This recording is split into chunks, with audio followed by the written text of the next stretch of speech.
Friends, ఇప్పుడు యూట్యూబ్లో ఇన్స్టాగ్రామ్లో trending Kumar aunty food stall. Kumar aunty food స్టాల్ని అసలు పోలీసులు ఎందుకు క్లోజ్ చేశారు? కుమార్ ఆంటీని అదే ప్లేస్లో వ్యాపారం చేసుకోమని సీఎం రేవంత్ రెడ్డి ఆదేశాలు. ఇలాంటి టాపిక్స్ అన్ని ఈ వీడియోలో మనం చూద్దాం.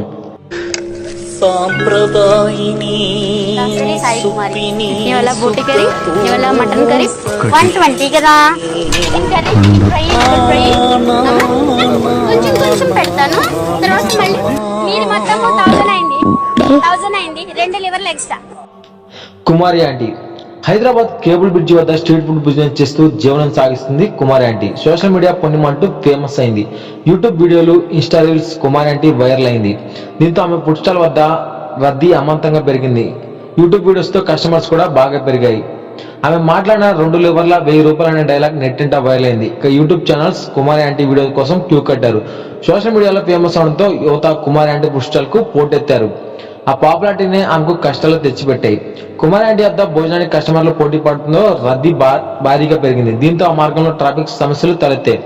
దీంతో ట్రాఫిక్ పోలీసులు రంగంలో దిగి కుమార్ ఆంటీపై కేసు నమోదు చేశారు. ఇలా రోడ్లపై భోజనం అమ్మడానికి వీలేదని, షాప్ మూసివేయాలని కోరారు. దీంతో కొద్దిసేపు పోలీసులు కుమారి ఆంటీ మధ్య వాగ్వాదం జరిగింది.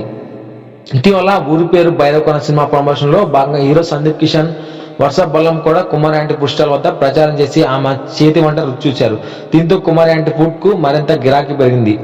గిరాకీ పెరగడంతో ఆ మార్గంలో వాహనాల రద్దీ పెరిగి ట్రాఫిక్ జామ్ అవుతుంది. దీంతో కుమార్ ఆంటీ ఫుడ్ ట్రక్ ను పోలీసులు అడ్డుకున్నారు. ఇక్కడ వ్యాపారం చేయడానికి వీల్లేదని, ఈ ఫుడ్ స్టాల్ వల్ల ట్రాఫిక్ బ్లాక్ అవుతుందని తెలిపారు. అంతేకాకుండా కుమార్ ఆంటీ ఫుడ్ ట్రక్ ను కూడా సీజ్ చేశారు. దీంతో కాసేపు కుమార్ ఆంటీ కుటుంబానికి పోలీసుల మధ్య గొడవ జరిగింది. పోలీసులు తనపై చేయి చేసుకున్నారని కుమార్ ఆంటీ కొడుకు ఆరోపించారు. తనకు ఇంత పేరు రావడానికి మీడియానే కారణమని, ఈ కష్టకాలంలో తనకు మీడియానే న్యాయం చేయాలని కుమార్ ఆంటీ వేడుకున్నారు. తనకు న్యాయం చేయాలని అన్నారు. పక్కనున్న స్టాల్ ను తొలగించకుండా తన ఫుడ్ స్టాల్ మాత్రమే మూసేశారని ఆమె ఆరోపించారు. ఈ మొత్తం విషయాల్లో ఫుడ్ స్టాల్ స్టాప్ పెడుతూ తెలంగాణ ముఖ్యమంత్రి రేవంత్ రెడ్డి స్పందించారు. ప్రస్తుతం ఉన్న చోటనే వ్యాపారం చేసుకోవచ్చని స్పష్టం చేశారు. కేసును కూడా విత్డ్రా చేసుకోవాలని పోలీసులకు రేవంత్ రెడ్డి సూచించారు. సీఎం రేవంత్ రెడ్డి నిర్ణయంపై నెటిజన్లు ప్రశంసలు కురిపిస్తున్నారు. అసలైన ప్రజాపాలన ఇదే అంటూ పోస్టులు చేస్తున్నారు. ఈ వీడియో ఫ్రెండ్స్, ఈ వీడియో నచ్చితే లైక్ చేయండి, షేర్ చేయండి, సబ్స్క్రైబ్ చేయండి.